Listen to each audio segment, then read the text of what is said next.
Awash with terror, I lay in bed, jumping and flinching at every creak. The old country house had always made such noises at night. The beams would creak, the windows would knock, and the wind would howl down the fireplace. I had not always been so afraid of these sounds, but then again, I had not always been alone. My husband and I moved to this village 5 years ago. We just married, and the house was just right for us. I admit it was a bit weather-worn, but my husband could afford it, and there was a job available as the village postmaster. He bought the house, took the job, and we were happy, oh so happy here. The wind could scream bloody murder, and the house itself could shake, but with my husband here I feared nothing. That was before, though. Before the war, before enlistment. Before our men were sent to fight, fester, and die in those god-awful trenches in France. So I lay alone on a cold, windy night, both scared of the unearthly things that could be upon me in the unsettled house, and scared of the all-too-earthly dangers facing my husband far across the channel. Context. It is a strange thing. Some things within a certain context can be dull and boring, warranting no thought or further attention, though in a different context the same thing, noise in this case, can be terrifying. The noise I heard that night would be, in the right context, so very dull. But in bed, alone in my old house, this sound scared me to my very bones. Someone had just unlocked the front door and was walking towards the stairs. I lost feeling in my feet. My hands tingled with pins and needles, and my mouth went deathly dry as I listened to the heavy boots trudge across the floorboards, approaching the stairs. My stomach churned as if it was attempting to physically expel this newly tangible, poisonous fear from my body. I did not have time to react further as the boots hurried up the stairs and a hand came around my bedroom door. I was at the point of passing out as the man's face appeared. How soon and how much everything changed in an instant. I yelled and cried at him, and I'd jump into his arms. "Paul, you're home!" We both sat on the bed in tears as he struggled to find his words to explain his return.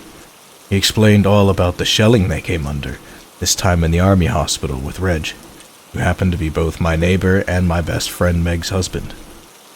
Paul explained the shrapnel in his arms and back, his discharge from service, and how Reg should soon be discharged as well.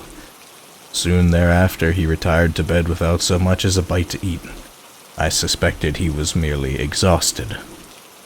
I slept soundly that night. Paul was up and dressed when I woke the next morning. He said he had no time for breakfast as he was off to the post office to resume his duties as postmaster.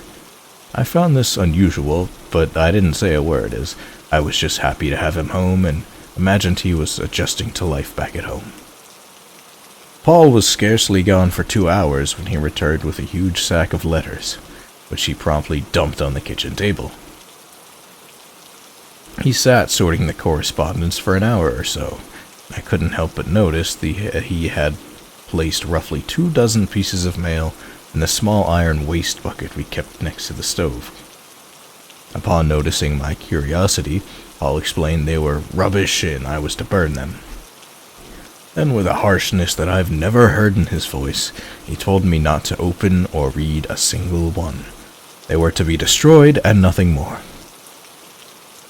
After he had made his demands known, he left on his rounds.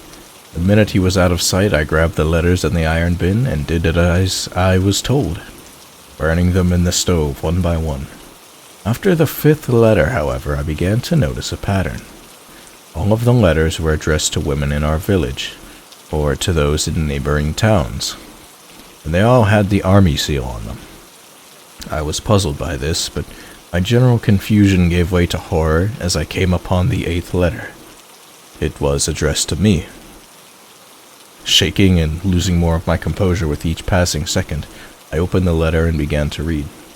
It was an official letter to me, offering condolences and informing me that my husband Paul, along with his entire company, had been killed in action. Foolishly, I cast the letter into the stove, destroying it. After a few moments of nonsensical weeping, I looked through the other letters. The final piece of mail was addressed to my neighbor, Meg. Paul came home later that evening. For a second night in a row, he refused to eat. At that moment, I began to realize that not only had I not seen him eat or drink since he came home, but I had not seen him sleep either. Moments later, Paul interrupted my reverie, asking me coldly if I destroyed the letters, as asked. I nodded to say yes. After all, it was nearly true. I had destroyed all the letters. All but one of them, the one addressed to Meg. That night in bed, though my eyes were closed, I could feel Paul staring at me. He stared for hours. He eventually rose from bed sometime after midnight. I imagined it was because he was certain that I had fallen asleep. I strained my ears. I could hear him downstairs, speaking aloud in a strange voice. It was Paul, but it wasn't. It was not English he was speaking, or any other language that I recognized. The next morning I woke to find Paul the same as before, dressed, refusing breakfast, and on his way to work. But that day I had a plan. If I could just get to Meg and show her the letter, the two of us could think of a way out of that hell. I was close to losing my composure again as I knocked firmly upon Meg's door. She answered the door, smiling broadly from ear to ear. Before I could break down, show her the letter, and explain what had happened, she spoke 5 little words. "Reg came home last night." With those little words, she crushed any hope I had of escaping that nightmare. Fighting the knots in my stomach, I managed to ask Meg where Reg was, and she told me that he had accompanied Paul to the county post sorting office to accept a nice new job. This all happened 3 months ago. Since then, dozens of men have come home, without exception, and thanks to my Paul, all of them have been given jobs with the post office or other communication services. When I lay in bed at night now, I shiver and jump. The noises of the house no longer scare me. But when my husband passes our house during his postal route, my blood runs cold. Context. It is a strange thing.